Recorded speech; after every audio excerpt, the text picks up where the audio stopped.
Bahkan dulu pernah saya mengadakan lomba matematik alam.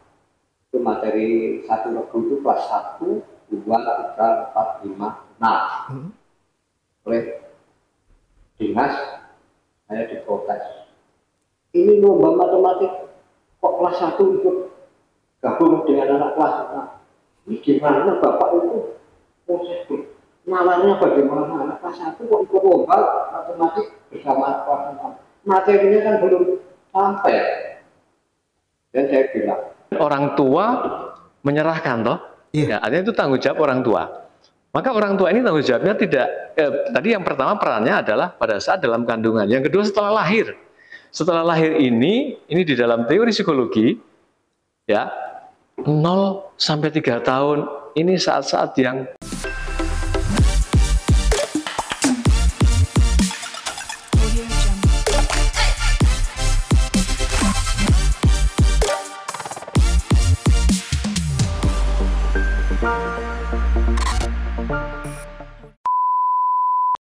Selamat Hari Pendidikan Nasional 2025. Semoga di Hari Pendidikan di tahun ini pendidikan kita semakin merata, semakin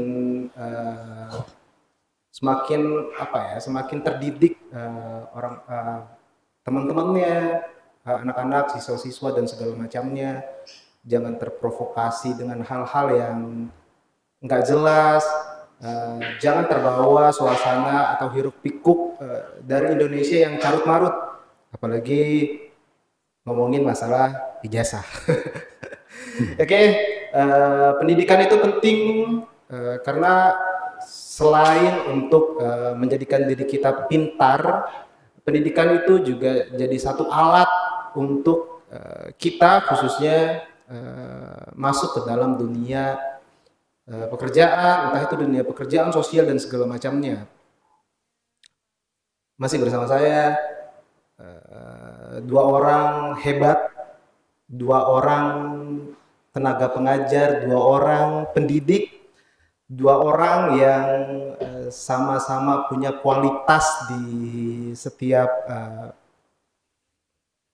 individunya, Pak Julius Yuwana dan Pak Gun Sukirman. Selamat malam. Selamat malam, pemirsa Wi Channel. First time nih saya bikin podcast langsung dua orang narasumber. Gimana kabarnya? Luar biasa, sehat selalu. Alhamdulillah. Pak Gun, gimana ngajarnya? Hipnoterapinya lancar dan segala macamnya? Puji Tuhan masih berjalan. Karena itu mungkin passion saya. Semoga makin lancar ya Pak Gun ya. Semoga saja, puji Tuhan, tetap lancar. Amin. Pak Yul, gimana kabarnya? baik-baik saja. Sekarang di usia yang tua semangat. Alhamdulillah. Tetap semangat. Kamu harus kayak gitu ya. Harus tetap semangat. Perjalanan cukup jauh ya Pak Yul ya? Iya, lumayan juga. Tapi semangat itu ya Jakarta bukan seperti kita. Oh iya betul. Betul. Ya, tema kita ini berhubungan di masih nyambung dari Hari Pendidikan Nasional nih Pak Gun, Pak Yul. Kiat belajar matematika yang menyenangkan dan mudah. Wow. Ini singkat tapi penuh makna nih. Mungkin di awal pertanyaan saya mau nanya Pak Yul nih, kiat belajar matematika yang menyenangkan dan mudah. Menyenangkan ini seperti apa nih Pak Yul nih? Ya, awalnya dulu. Oke. Belajar. Sebetulnya yang belajar itu siapa? Selama ini hanya kiat belajar. Yang belajar itu siswa. Kalau nggak benar. Jadi pengajar itu juga harus belajar. Jadi bukan belajar itu dari satu sisi si anak belajar, tidak bisa. Maka tidak akan menyenangkan. Timbulnya menyenangkan itu kalau si anak itu belajar, si guru juga belajar. Anak belajar kesulitan, guru belajar bagaimana menyelesaikan kesulitan itu. Tidak kemudian guru hanya bisa, kamu lagi goblok, nggak bisa apa-apa. Nah, paling enak itu kalau menyalahkan orang lain. Betul. Bagaimana mendidik supaya si anak itu bisa menjadi rajin belajar. Nah, gurunya sendiri masih malas belajar, kok ingin proses belajar yang menyenangkan, ya Allah. Hanya textbook juga, kemudian guru malah kamu lagi tidak bisa. Nah, berkali-kali anak dikatakan tidak bisa, anak-anak yang mungkin malas lalu dengan tidak bisa, kamu kurang lagi. Itu guru mengajar. Nah, kebetulan saya itu mengajar juga di sekolah, sehingga saya menjadi bisa. Karena saya kegiatan mengajar saya di salah satu tempat yaitu Kelenteng dan gratis. Oke, tanda kutip gratis. Ya. Dengan adanya proses belajar, saya belajar dulu. Lalu saya menuntut anak belajar. Dengan anak dituntut belajar, gurunya hanya ngomong, kamu harus belajar. Gurunya anak belajar. Salah satu contoh ucapan saya ini, karena saya mengajar seolah anak yang belajar, tapi saya belajar. Buktinya saya bisa menulis ini karena saya memperhatikan anak, dan saya belajar dalam proses itu, sehingga saya bisa menjadi penulis itu karena saya belajar bersama anak. Maka dalam status saya menuliskan bocah tua nakal. Bocah tua nakal. Ya, karena saya itu ketemu dengan bocah. Ya. Nakalnya itu saya harus nambah akalnya. Oke. Itu kepanjangan ya Pak ya? Nakal itu kepanjangan. Iya. Nalar dan nakal. Oke. Saya nambah akalnya. Bagaimana saya bocah tua? Bocahnya itu yang saya tambahkan akalnya. Saya tua. Sehingga nanti dalam foto nanti akan saya bisa tambah, dan istilah itu saya akan gunakan bocah tua. Bocah tua nakal. Sama-sama belajar. Nah, itulah kebebasan saya memilih metode karena saya tidak dituntut oleh guru. Itulah kebebasan saya. Jadi sekali lagi proses belajar matematik mudah dan menyenangkan itu hanya dari satu sisi, si anak yang belajar. Tidak ada proses apapun. Kalau guru belajar, anak belajar, inilah hasil. Oke. Saya bisa mengurus. Luar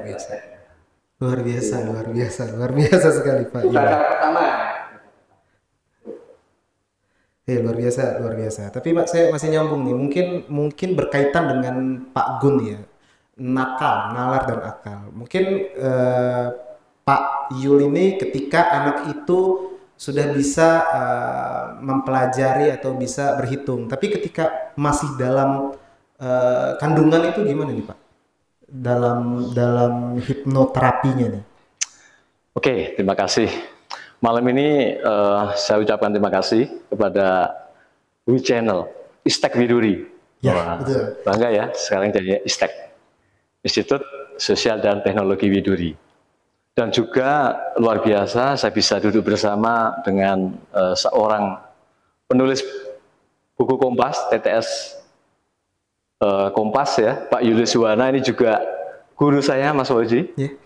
Dulu guru saya nih, guru SMA saya, guru matematika, guru kimia, guru fisika, programmer juga. Wow. Jadi sangat luar biasa malam hari ini saya bisa duduk bersama untuk sharing pengalaman yang tentunya mudah-mudahan bermanfaat. Amin. Untuk bangsa dan negara ini, khususnya untuk memajukan pendidikan. Nah, terkait dengan bagaimana kiat belajar yang menyenangkan dan mudah. Jadi kiat ini kan boleh saya artikan kiat ini upaya atau metode atau strategi bagaimana belajar menyenangkan dan mudah. Sebenarnya tidak hanya untuk matematika saja, tetapi bisa untuk yang lainnya. Nah, pandangan saya saya akan menyampaikan dengan konsep psikologi ya, karena saya juga kecuali dosen komunikasi, saya juga menekuni bidang hipnoterapis. Jadi semuanya sih memang peran orang tua ya, peran orang tua, peran guru dan yang punya otoritas ya, itu juga sangat berperan ya untuk meningkatkan pendidikan nantinya gitu, untuk membina anak. Nah, dari pandangan psikologi ya, bahwa kita yang kadang-kadang sering lupa bahwa mulai dari kandungan pun sebetulnya orang tua ini sudah harus belajar atau membuat kebiasaan-kebiasaan berkata-kata yang positif. Jadi di dalam teori psikologi ini, pikiran manusia itu ada pikiran sadar, ada pikiran bawah sadar. Ya, saya akan mengulas yang pikiran bawah sadar. Ya, kalau pikiran sadar sudah biasa ya. Ketika saya bicara begini, itu pikiran sadar ya, menganalisa, berpikir, mempertimbangkan, itu yang aktif adalah pikiran sadar. Nah, pikiran bawah sadar ini sudah mulai tumbuh pada saat janin itu sudah jadi janin di dalam kandungan. Ya, nanti Mas Woji kalau sudah nikah, kemudian istrinya sudah hamil, itu sudah di dalam janin seorang bayi ini sudah mulai aktif pikiran bawah sadar. Ya, nah pikiran bawah sadar ini akan merekam hal-hal yang negatif direkam, yang positif juga direkam. Jadi alangkah kita bijaksananya, orang tua ini mulai memberikan kata-kata positif, afirmasi positif kepada si jabang bayi yang masih dalam kandungan. Walaupun dia masih dalam kandungan, ya mungkin umurnya baru sebulan mungkin, tapi mereka sudah bisa merekam. Ketika cekcok dengan istrinya, ketika cekcok dengan suaminya, dia sudah bisa merekam. Ketika banyak merekam hal-hal yang buruk, yang negatif, itulah nanti akan mengurangi kecerdasan ketika nanti lahir. Maka banyaklah dengan hal-hal yang positif, kata-kata yang positif. Tadi Pak Julius mengatakan, tidak nyala-nyalain terus itu ya. Itu orang tuh harus dilatih untuk berbicara yang positif. Semenjak bayi dalam kandungan.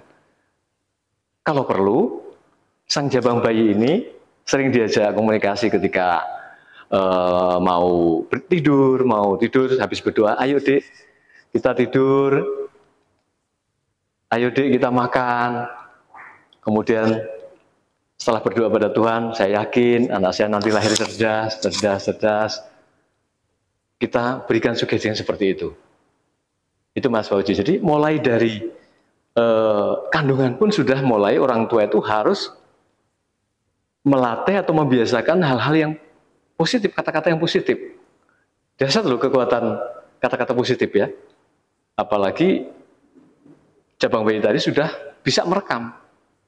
Siapa yang tidak ingin anaknya nanti lahir cerdas, mudah mempelajari apapun. Nah, ketika banyak hal-hal yang positif yang direkam, otomatis sang bayi itu sudah mengalami hal-hal yang gembira, yang happy, yang sukacita.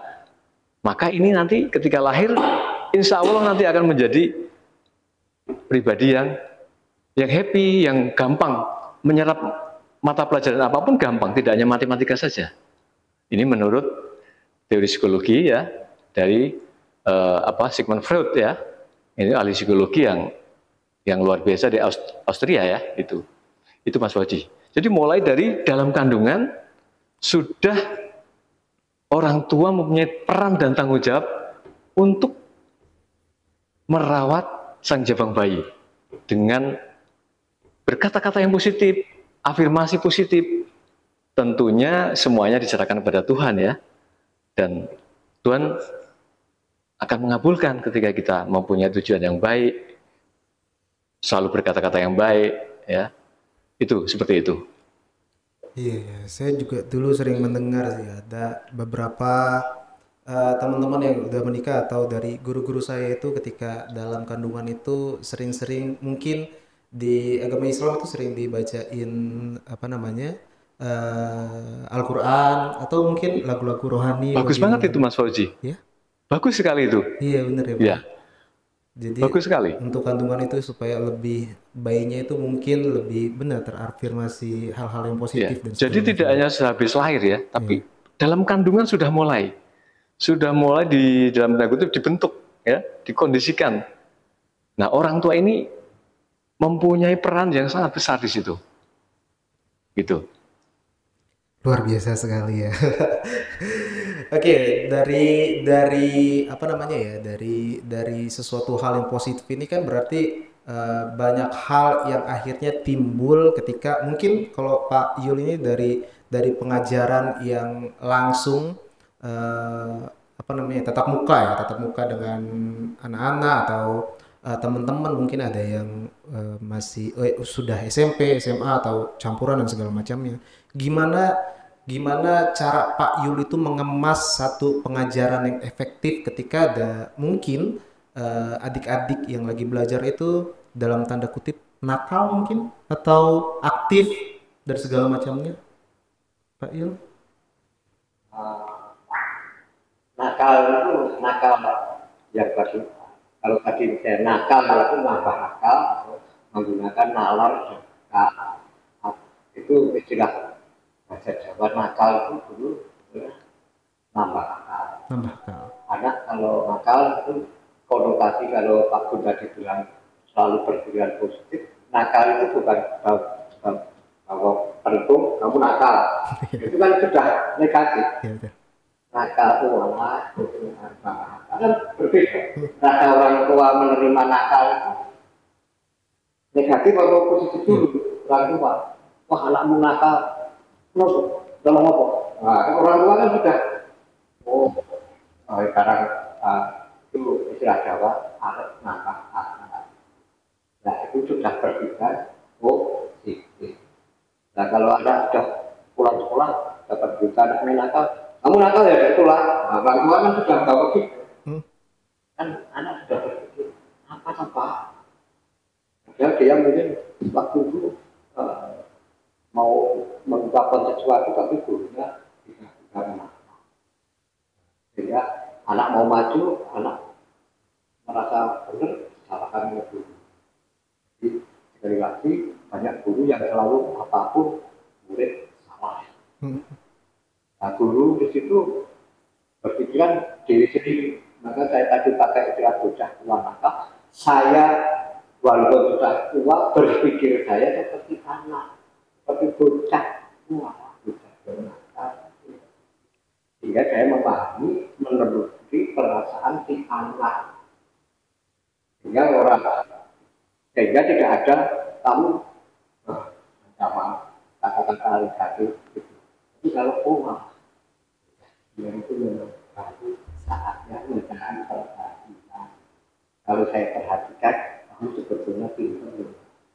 Nah, kita sudah layak. Kalau kamu sambil matanya melotot, kan layak. Itu namanya tua tidak mau berpikir anak. Maka istilah saya bocah tua nakal mendidik supaya matematika itu dijaga. Karena saya merasakan walaupun si tua merasakan anak bocah, karena tidak mungkin bocah kan merasakan si tua, nggak mungkin. Saya harus berpikir seperti bocah. Oh, dulu saya pada nakal, begitu. Jadi tidak pakai ukuran si tua. Oke. Jadi itulah proses saya mendidik di sekolah yang aclok, karena tidak bayar kan anak sendiri. Iya betul. Anaknya sendiri itu mudah. Jadi ada cara dimotivasi. Asal kita berpikiran seperti bocah, memaklumi bocah itu. Kalau bocah itu seperti itu, ya pikirannya seperti itu. Jangan dituntut menjadi tua seperti saya. Harus tahu sopan, harus ini tidak bisa. Maka itulah yang tidak menimbulkan proses menyenangkan. Yang menyenangkan itu orang tua ini berpikiran sebagai anak, pernah mengalami sebagai anak. Nah, si anak kalau mengalami seperti orang tua ya tidak bisa. Belum saatnya. Mungkin begitu Pak. Ya. Mohon maaf, tenaga atau staf pengajarnya di sana itu ada berapa orang ya Pak? Cuma satu Pak. Pak Yul sendiri? Iya. Ya, karena bagaimanapun juga kalau gratis ya karena. Wow. Muridnya Pak? Muridnya dulu sempat 450 banyak. 450 Ya, dipegang sendiri. Bisa dilihat di foto saya. 450 dipegang sendiri oleh Pak Yul itu luar biasa loh ya. Ini Dan saya ngelatih bersama-sama kelas 1, kelas 2, kelas 3, kelas 5, bersama-sama. tapi ada bantuan dari pemerintah setempat Pak? Sama sekali tidak. Wow, dikeplos ya pemerintahnya keren. Ini baru Indonesia sih. Itu luar biasa sih. Karena di situ saya punya pikiran saya tidak mengajar. Nah, kan itu saya belum. Iya. Sehingga menimbulkan ide saya, kemudian saya tulis di jadi dasarnya berbeda, bukan ini. Iya sih. Tapi kan membantu mencerdaskan anak bangsa itu termasuk salah satu hal yang membanggakan ya, khususnya bagi negara karena kita mencanangkan 2045 atau 2050 itu kan jadi Indonesia emas ya Pak tadi ya Pak. Betul. Ya judulnya tadi masing-masing menyenangkan. Kalau gurunya tidak ada itu tidak apa, bagaimana membuat sesuatu menyenangkan? Iya betul. Menyenangkan itu apakah anak yang menyenangkan? Mau guru dari sana menyenangkan, orang ada duit terus bagaimana menanamkan menyenangkan? Ya nggak bisa. Iya betul. Menyenangkan itu ya dari guru sendiri senangnya agar anak. Kalau nggak senang ya belum menimbulkan kesenangan, belum menimbulkan rasa senang, kok menuntut anak sih kalau senang itu sih nggak mungkin. Iya betul. Menyenangkan ya benar. Ini kasus dari menyenangkan ada yang tidak menyenangkan. Mungkin yang tidak menyenangkan ini yang akhirnya kemarin sempat viral itu Pak Deddy Mulyadi itu bikin teman-teman atau adik-adik yang dalam tanda kutip nakal yang berbeda dari yang Pak Yul tadi jelaskan itu masuk ke barak TNI dan segala macamnya. Menurut Pak Gun sebagai hipnoterapi, gimana sih cara mengatasi anak-anak yang seperti ini? Bisa nggak sih Pak ditanggulangin dengan cara hipnoterapi kah atau apakah supaya mereka itu ya seperti anak-anak muda pada umumnya gitu maksudnya? Oke, terima kasih Mas Oji. Tadi mungkin sebelum saya menjawab, yang pertama tadi kan peran orang tua ya. Peran orang tua itu yang pertama adalah berperan pada saat janin sudah terbentuk, itu sudah mulai berperannya apa? Memberikan kata-kata yang positif.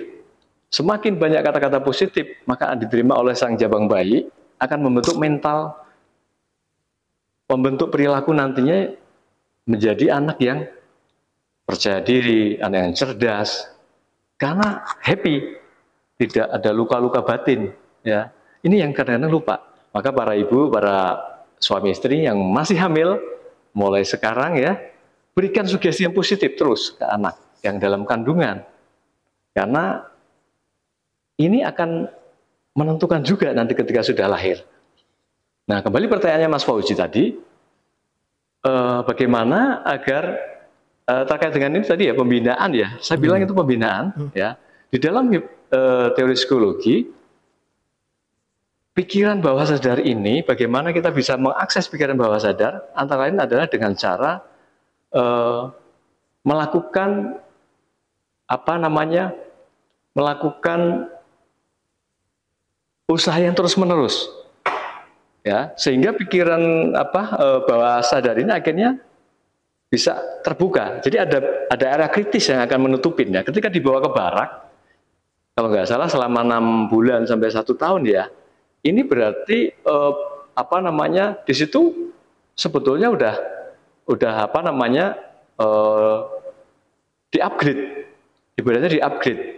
Pasti di situ tidak hanya fisik dong, pasti di situ ada pelajaran atau materi kerohanian ya. Mungkin sore ngaji bersama, mungkin malamnya terus apalagi doa bersama. Saya kira pasti ada kegiatan seperti itu. Itulah yang itu juga sebetulnya bisa dalam kutip menyembuhkan dengan terus-menerus dilakukan perubahan-perubahan, ya nggak putus gitu ya, maka akhirnya masuklah kepada pikiran bawah sadar, ya. Memori-memori yang dulu buruk, yang negatif, ini bisa berubah. Ya, bisa berubah asal terus-menerus dilakukan, ya, dengan tadi pendidikan di barak, ya. Pasti ada pendidikan, tidak hanya pendidikan fisik ya. Fisik itu sebagian saja untuk kesehatan, mungkin untuk melatih disiplin, tetapi saya kira ada pendidikan mental. Nah, pendidikan mental inilah yang akan mengupgrade pikiran bawah sadar. Ya, ini saya kira bagus sekali itu program yang dilakukan oleh Bapak Gubernur kita Jawa Barat ya, Pak Deddy Mulyana ya. Deddy Mulyadi. Ya, Deddy Mulyadi ya. Yeah. Itu luar biasa menurut saya. Ya. Dan orang tua menyerahkan toh. Yeah. Ya, artinya itu tanggung jawab orang tua. Maka orang tua ini tanggung jawabnya tidak tadi yang pertama perannya adalah pada saat dalam kandungan. Yang kedua setelah lahir. Setelah lahir ini di dalam teori psikologi ya 0 sampai 3 tahun ini saat-saat yang pikiran bawah sadar ini sangat aktif. 3 tahun sampai 7 tahun ini juga masih mendominasi sampai usia 13 tahun.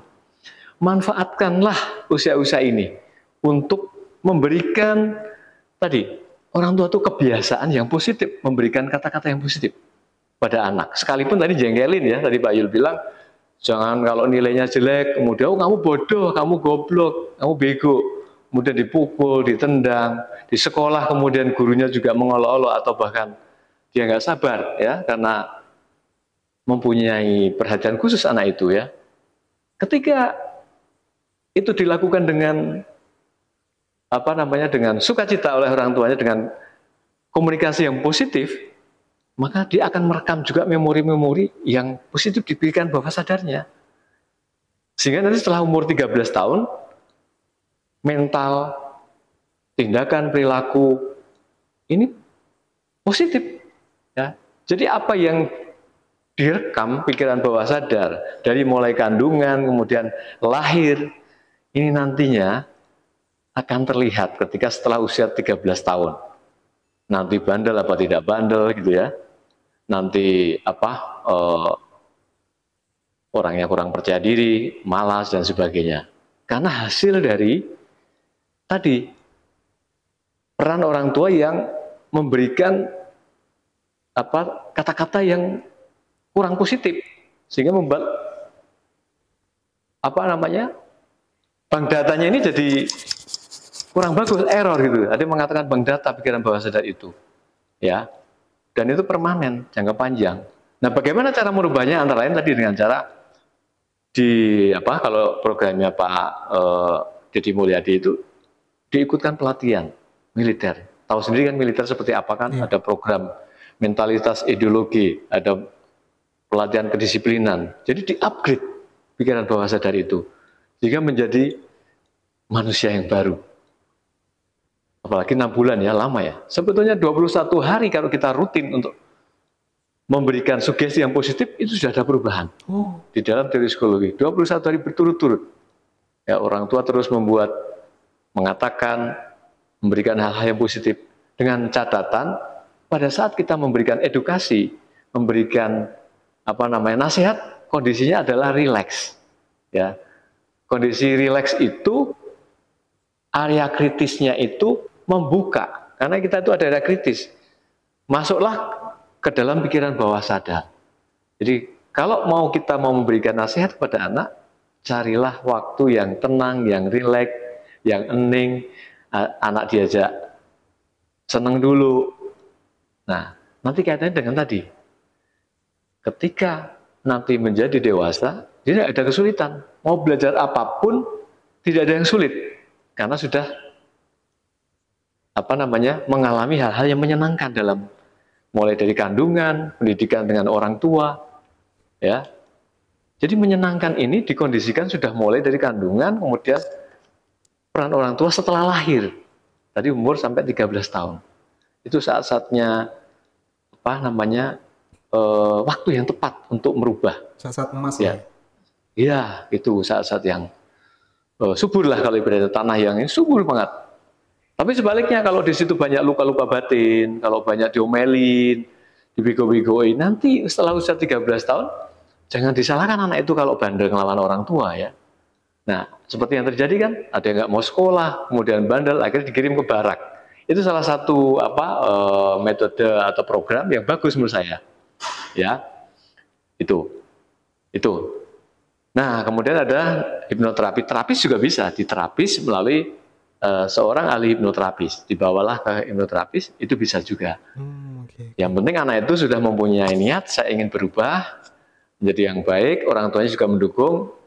Karena apa? Ketika anaknya kita hipnoterapi, tapi orang tuanya tidak mendukung setelah kita terapi, kemudian pulang diomelin lagi, direndahkan lagi, luka-luka tadi yang mau sembuh itu muncul lagi. Korek lagi. Iya, nanti kadang-kadang udah di hipnoterapi kok nggak sembuh-sembuh gitu. Iya, bagaimana mau sembuh ketika sudah di hipnoterapi sekali, 2 kali, 3 kali, 4 kali, 5 kali, pulangnya masih orang tua juga tidak mau merubah kebiasaan yang positif dengan berkomunikasi yang positif dengan anak. Dan tadi, waktunya pada saat rileks.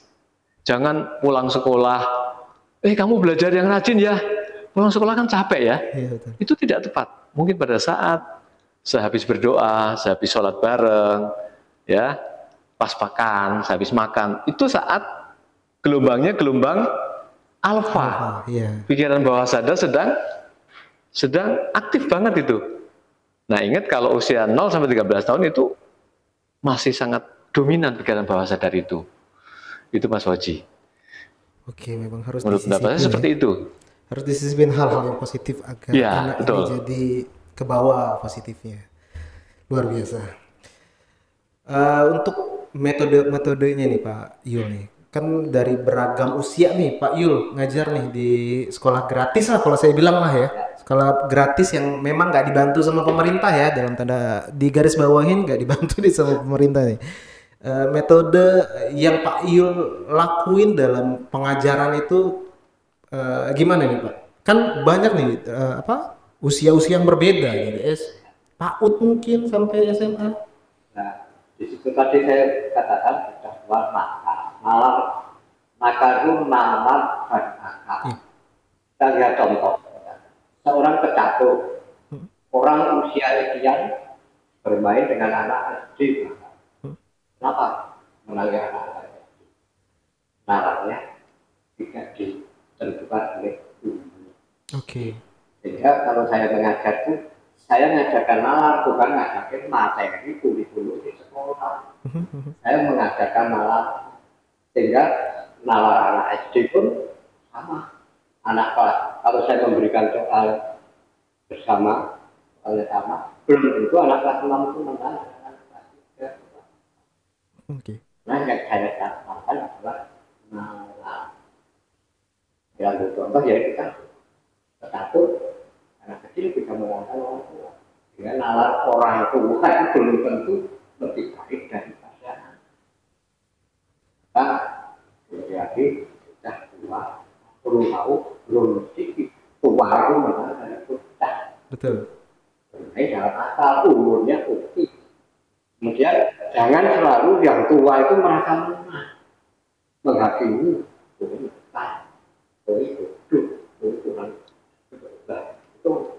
tidak menyadari itu sopo.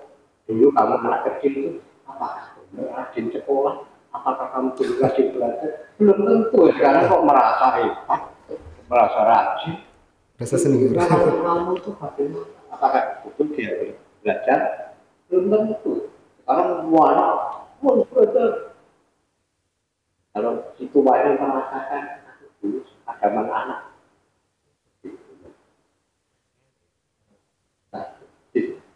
Di samping itu maka tadi saya katakan supaya menyenangkan itu si tua pun belajarlah mengkoreksi diri sebagai orang tua, jangan menuntut si anak menjadi orang tua. Itu menurut pengalaman saya. Hingga menyenangkannya nggak ada. Dendam si anak jauh masih gurunya kok ya kamu dendam, tidak jadi menyenangkan. Kalau menyenangkan, aduh, jadi saya juga nggak bisa nih nah, saya belajar ini caranya. Nah, ketika saya mengukur, oh ini anak bukan orang tua, untuk orang tua. Coba sekarang orang tua, ya lebih tinggi. Di nalar itu jangan dikatakan tua semua. Betul. Nah, itulah saya asik mengajarkan walaupun kelas 1, 2, 3, 4, 5, 6 bahkan ada anak SMP ikut nimbrung belum tentu menang. Nah, saya kurang setelah di bocah tua. Nah, Bocah tua anak. itu metode saya mengajar dan tidak hanya menuntut anak belajar, saya juga. Oke. Ini Pak Yul kan ngajar sendiri nih Pak ya. Dengan murid lah dalam tanda kutip atau adik-adik yang mau belajar ini lumayan banyak. Tempat yang Pak Yul gunakan untuk mengajar itu ada tempat tersendiri atau gimana Pak? Yaitu saya di tempat kelenteng. Kelenteng punya aula. Kelenteng, oke. Kelenteng di daerah Kutoarjo, tiap malam lampunya kencang-kencang. Oke. Nah, saya masuk banyak lampu. Tapi saya untuk menyediakan meja, saya tidak ada. Saya datang ke pimpinan saya minta ini ya saya kalau lagi malam mulai jam 7 untuk anak SD itu 1 jam, anak SMP SMA 1,5 kelompok pertama kelas 1, 2, 3, 4, bahkan ada anak mereka. Wow. Bahkan dulu pernah saya mengadakan lomba matematik alam. Itu materi 1 regu itu kelas 1, 2, 3, 4, 5, 6. Oleh dinas saya diprotes. Ini lomba matematik kok kelas 1 ikut gabung dengan anak kelas 6. Ini gimana Bapak itu proses nalarnya bagaimana anak kelas 1 kok ikut lomba matematik bersama kelas 6. Materinya kan belum sampai. Dan saya bilang, Pak ini di alam. Bapak pernah dengar pemain catur si tuaku adalah saya. Pak, saya bilang, kalau bermain sepak bola ini alam bukan di sekolah. Kalau mau bermain sepak bola anaknya kurang, kamu anak SD kelas 1, kamu materinya belum bisa, belum tahu bermain kok pakai itu. Ada. Sehingga saya bilang itu tadi nanti hujan. Bapak ngajar di mana? Saya bilang saya dulu salah satu swasta. Paksa. Udah silakan. Memang orang itu harus kreatif. Akhirnya Itu orang dari dinas pendidikan Pak? Ya. Nah, karena saya dikira main-main. Nah, permainan kok ini matematik di alam bukan di kelas yang mengenal di puluh. Iya benar. Yang tidak menyenangkan itu bisa di alam menyenangkan, anak kelas 1 bisa bermain. Kemudian di situ saya ingin membawa isi etika budi pekerti yang lain. Maka dalam penjulian saya 60% akademisi, 40% adalah etika. Bagaimana anak kelas 6 membimbing adik-adiknya kelas 1, 2, 3, 4. Bagaimana kamu memimpin adik kelasmu, bagaimana mengerjakan dengan kompak soal ini bersama kamu. Walaupun kelas 1 SD itu ada dulu. Saya memberi contoh pada orang. Kalau kita mau membuat hotel gedung berdiri apa tidak ada organisasi. Semua ahli, tidak mungkin. Iya betul. Harus ada melaksanakannya kepada itu. Jadi kenyataannya seperti itu. Ini lomba jangan hanya diselesaikan dengan anak kelas. Tapi bagaimana kamu mengatur lomba ini menjadi kompak, itu akan saya beri 40% etika, 60% itu ada matematik itu. Saya menghendaki juga orang belajar matematik itu juga. Kebanyakan orang Twitter kok sudah kebablasan lebih serius. Iya betul. Di pekerjanya Tuhan. Betul. Saya menghendaki bagaimana juga zaman sekarang prihatin pendidikan sekarang harus buat anakku baru siji di pekerjaan seorang anakku wah oke anak saya juara satu dan apa tuh yang nulis bu anak mau pinter agak bisa ngomong pinter itu yang makin jadi jangan orang tua pun kadang-kadang juga bilang ada Pak Buntungan itu mau orang tua kalau bangga soalnya orang tuanya kan bangga anak itu dinamai menua nah mau apa juara kan enggak orang tua lu mau lebih kok aku juara itu arisan-arisan itu uang tua banyak nah ini kadang-kadang kalau dunia pendidikan itu kamu tahu kan betul bangga anak itu orang tuanya warga anak itu kan kok makanya kayak dulu juga hasil itu dan ya ini lah dalam dunia pendidikan maka saya selalu pakai istilah bocah tuan wong tua itu kayak bocah terus ketemu menang ya nyadari itu untuk bocah dibentuk seperti wong tua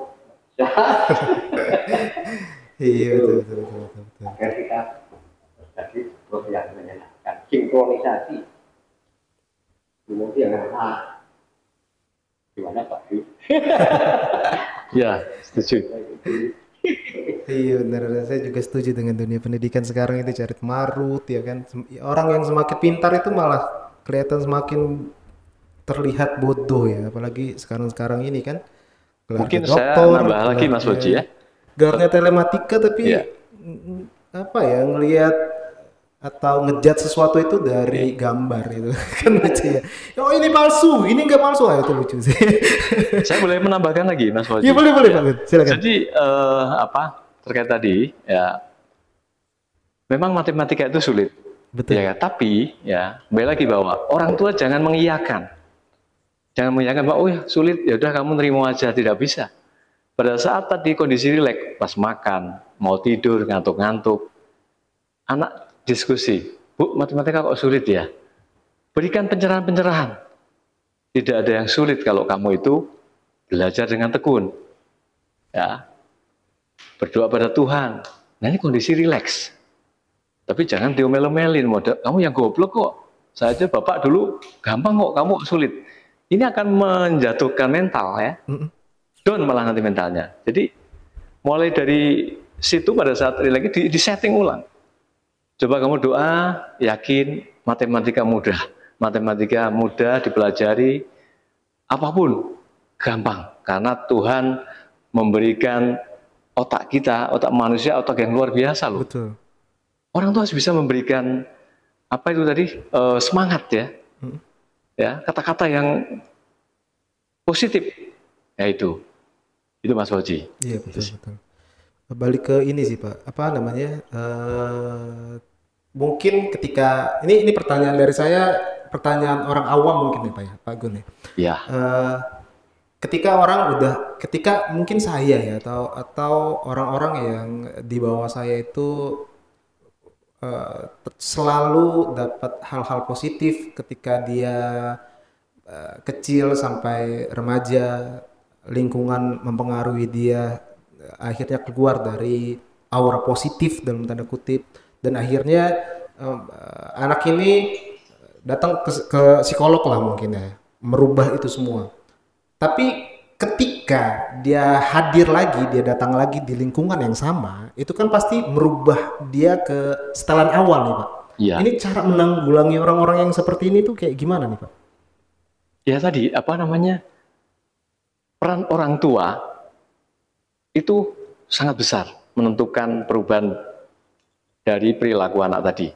Ya, ketika dia sudah datang ke psikolog, hipnoterapis, balik lagi ke rumah, ya, orang tuanya masih seperti itu aja, ya, merasa pinter, anaknya dilecehkan, bodoh dan sebagainya, itu perubahannya sangat sedikit, walaupun dia sering ke psikolog, ke hipnoterapi gitu ya. Karena apa? Dukungan orang tua atau lingkungan sekitar ya, atau figur-figur otoritas yang berpengaruh di situ tuh harus mendukung. Nah kemudian nanti kalau di sekolah, apalagi tadi Pak Yul sudah mengatakan kan, sebelum mengajar tuh guru harus mempersiapkan diri dulu, emosionalnya, hatinya ya. Karena apa? Ketika seorang guru atau seorang pengajar itu sudah niat ingsun saya memberikan yang terbaik, itu akan memancarkan aura yang positif, vibrasi yang positif pada siswa. Tadi menjadi senang. Tidak mungkin siswanya Pak Yul jumlahnya 400 itu indikator mereka senang gitu. Nggak mungkin kalau dia nggak senang kalau dia itu jumlahnya kan 400-an ya. Itu indikator pasti menyenangkan, apa yang disampaikan oleh Pak Yul ini menyenangkan. Ya. Jadi guru dulu harus mempersiapkan diri. Tapi termasuk belajar, bagaimana juga menyesuaikan dengan kemampuan siswa, ya kan, gitu. Seperti itu.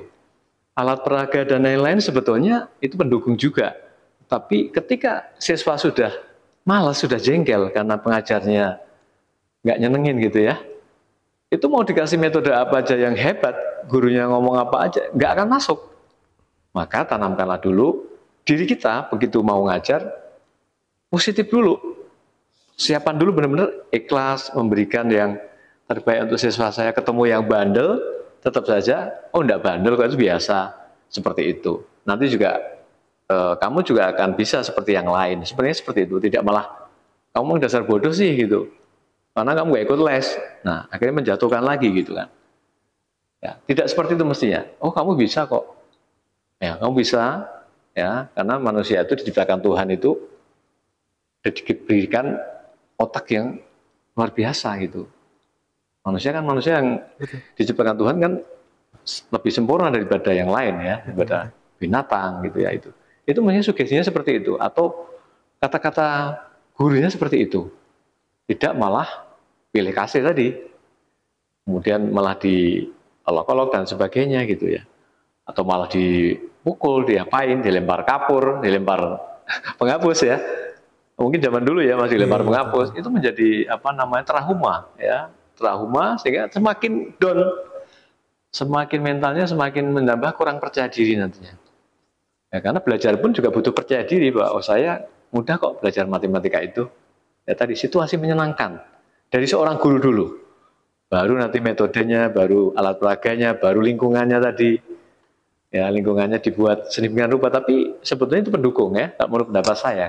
Ya lebih ke gurunya dulu dong yang harus memberikan teladan, yang menenangkan sebagai figur orang tua yang bisa melindungi dan memberikan motivasi dalam hidupnya. Sekalipun ada kedisiplinan ditanamkan di situ, tapi kedisiplinan itu baik loh, ya baik itu Mas Waji. Iya, jadi saya seperti itu tambahannya. Peranan orang tua itu berarti sangat amat ini ya. Iya. Jadi orang tua kemudian guru, karena anak kan setelah dari rumah kemudian ke sekolah, dan juga figur-figur otoritas yang lain. Ya, misalnya kakaknya itu kalau di situ ini juga harus bantu juga, karena banyak hal ya di situ. Budinya misalnya campur satu rumah juga harus ikut memberikan sugesti positif, kalimat-kalimat positif gitu loh. Tidak bisa bapaknya begini, ibunya begini, budinya kamu mah goblok juga gitu. Sama aja nanti akan membuat pengaruh juga. Pengaruh gitu.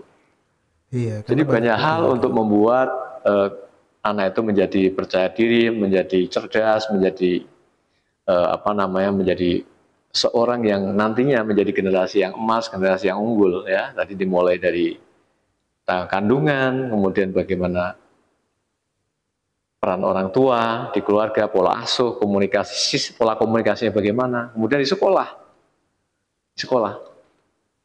ya itu sangat berperan, ya. Karena guru itu sebagai figur otoritas, ketika guru memanggil, kamu tuh mah goblok kok, dia sangat percaya yang ngomong gurunya gitu. Kalau yang ngomong orang lain mungkin ya nggak kenal, nggak percaya dia kalau goblok. Tapi begitu yang ngomong guru, goblok kamu, memang anu kok kamu, malas kamu. Itu langsung masuk ke dalam pikiran bawah sadar dan nanti akan ketika dewasa nanti itu akan meledak menjadi perilaku-perilaku yang aneh-aneh gitu.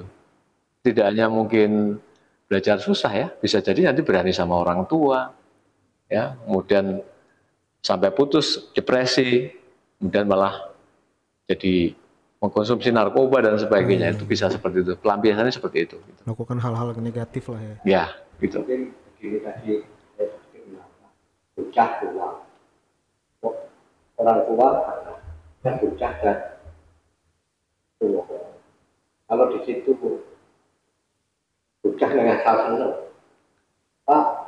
baru kunci, ini menyenangkan kan? Anak menyenangkan karena orang tua pun jaluk kasih, orang tua pun jaluk kasih, jadinya apa?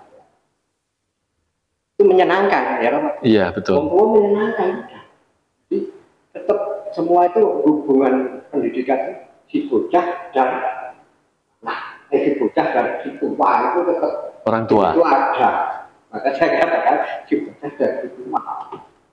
Di situ ada proses nambah akal enggak? Dengan nalar akal tidak dipakai, menyenangkan. Itu tidak boleh kayak ini, tidak boleh dulu kayak ini, menyenangkan. Itu malah menjerumuskan ya. Nantinya malah. Pak filosofi saya sudah luas mata, tetap dalam pendidikan. Terus sekarang lihat tanda-tanda. Dengan nanti semakin tua. Kalau berhubungan dengan anak, dunia tidak bawa tidak menyediakan materi tidak. Anak bisa dekat dengan orang tua. Orang tua umum, bukan orang tua kandung. Kan saya datang ke kelas saya diam. Anak-anak, bahkan kubur, Pak, ayo tanya ini. Dan mereka mendekat. Tapi kalau menyenangkan itu, dia datang, kemudian yang anak-anak, dia datang, coba kalau duitnya tidak ada, habis. Maka hubungan bocah dan si tua tadi harus menimbulkan proses penalaran. Jangan hanya main. Di matematik itu melatih nalar akal.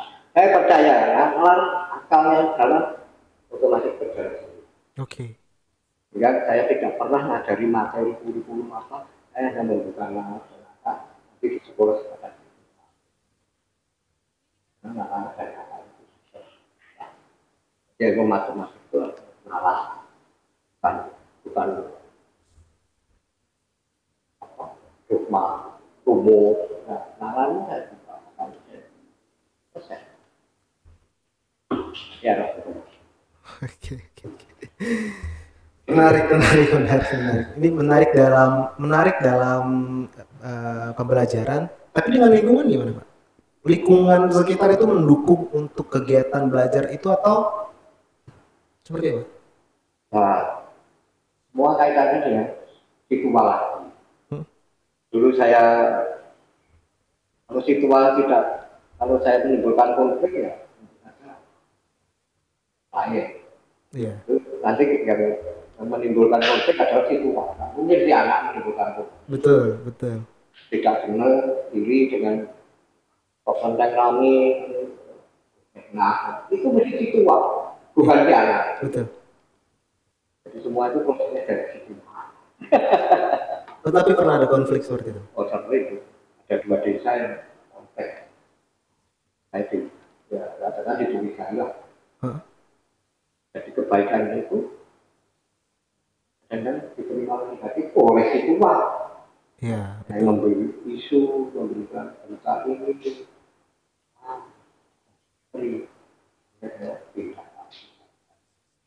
anak-anak tidak menerima. Saya tidak masalah dengan anak. Orang tuanya yang bermasalah. Itu karena apa juga tidak tahu. Nah, Mary aku lagi itu dari budak-budak. Itu kok sama anak-anak dekat. Orang tua yang tidak kreatif itu saja tadi. Kalau pendidikan maka ada proses bocah dan siswa. Oke. Dalam proses harus menimbulkan nalar dan akal. Oke. Jangan lari nalar. Oke. Menarik. Untuk Pak Gun sama Pak Yul nih, saya nyambung ke tema kita, kiat belajar, mungkin belajarnya global ya. Kiat belajar yang menyenangkan dan mudah itu menurut Pak Gun dan Pak Yul ini seperti apa dan bagaimana? Kalau saya ya, ini tadi saya katakan di depan ya. Kita mulai dengan peran orang tua saat masih di kandungan pun sudah dikondisikan seperti itu. Dibuat sang jabang bayi ini menjadi nyaman, menyenangkan, diperhatikan, komunikasi yang positif ya itu. Karena kita sering mendengar istilah ya, ucapan itu doa. Betul. Silahkan Mas Boji mungkin cari di kitab-kitab suci ya. Iya, betul. Saya kemarin nyari di Injil ada di Efesus 4 ayat 29 ya. Okay. Silahkan nanti dibuka ya pemirsa ya yang di rumah, bahwa ucapan itu adalah doa. Jadi itu benar sekali ya. Mulai dari dalam kandungan, peran orang tua kalau kata Pak Yul tadi, si tua tadi ya, itu sudah mengkondisikan, memberikan kebiasaan positif sekalipun lagi jengkel dengan suami, dengan istri, karena sang jabang bayi akan merekam. Kemudian pada saat sudah lahir juga dengan penuh cinta kasih, ya kan? Walaupun dia nilainya kurang, walaupun dia ada kekurangan apa dalam misalnya matematika, ya tetap kita kondisikan, kita berikan sugesti bahwa kamu bisa karena biasa belajar. Yaitu kondisi pada saat mau tidur, diajak ngobrol. Ada interaksi, ada komunikasi antara orang tua dengan anak yang intens. Ya. Jangan hanya hanya ngecap anak itu bodoh aja, gitu ya. Orang tuanya yang pintar sendiri gitu, atau membanding-bandingkan dengan anak yang lain, itu nggak suka banget. Pikiran bawah sadar itu akan sangat tidak mau dibanding-bandingkan ya. Oh iya betul. Itu akan menolak di situ, gitu. Nah itu ya Mas. Terus kemudian peran guru atau pengajar atau figur-figur otoritas yang berpengaruh itu menentukan juga. Betul. Ya. Kalau di sekolah guru ya kan, gitu. Kalau di masyarakat mungkin siapa gitu kan. Dan tokoh-tokoh yang memang punya peran, misalnya yang berperan sebagai rohaniawan ya harus memberikan juga pencerahan-pencerahan ya kepada masyarakat, kepada siswa. Pasti manut dong kalau yang ngomong ulama, yang ngomong romo, pendeta, itu orang-orang yang punya figur otoritas, pasti akan manut anak-anak itu. Nah, makanya pendidikan anak itu menyeluruh ya, mulai dari keluarga dalam hal ini orang tua, kemudian guru, dan juga peran-peran dari figur-figur otoritas yang memang mendukung ya, sehingga anak itu menjadi anak yang anak yang cerdas, menjadi generasi yang emas dan unggul. Nah, ke depannya seperti itu. Gitu Mas. Pak Yul mungkin? Tadi saya dalam proses pendidikan itu harus ada si anak, si bocah, dan si tua. Nah, bocah dan si tua. Nakal, malam, dan nakal. Kenapa saya selalu menggunakan nalar dan nakal? Saya bisa matematik, menggunakan nalar nakal bukan karena saya hafal rumus. Saya selalu menggunakan nalar dan nakal. Kemudian belajar fisika itu mudah. Sudah menggunakan nalar dan nakal. Kimia juga tahu. Nalar dan nakalnya. Jadi kalau kita fokus matematikanya dia ajarkan, ini tidak benar. Maka kalau saya di situ di lesan saya gratis, saya merdeka. Saya mau ngajari apa? Walaupun itu bilangnya matematik, saya terima. Saya bukan nalar dan nakal. Dia nanti akan terbuka. Ini bahasa itu, kata nanti mengatakan dulu sampai olimpiade itu, kemudian di SMP dia sudah berprestasi, ya SMA akan lulus saja. Tapi kalau nalarnya belum dibuka, menyenangkan, wong disenangi oleh orang tuanya, menyenangkan. Ya kebinget. Ya. Jadi menyenangkan, maka tes dalam saya mengatasi gratis adalah nalar dan akalnya anak itu berubah, terutama si guru sendiri berubah. Pektek budak ya nggak bisa. Nanti situasi menyenangkan, tetap ada kriteria kita nalar.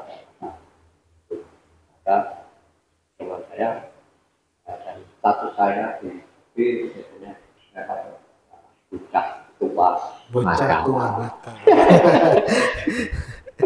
Oke, karena ini masih berhubungan di hari pendidikan nasional nih Pak Gun, Pak Yul. Motivasinya dong untuk anak-anak yang ada di Indonesia supaya mereka giat belajar. Gimana Pak? Ya, kembali di tua itu mau enggak seperti bocah merasa tidak bisa, maka si tua akan berhasil. Tapi kalau si tua merasa unggul, merasa terus menjadi si tua, dan menuntut si bocah menjadi si tua, tidak bisa. Jadi si bocah tua, kamu sudah tua ini berlaku seperti bocah, belajarlah.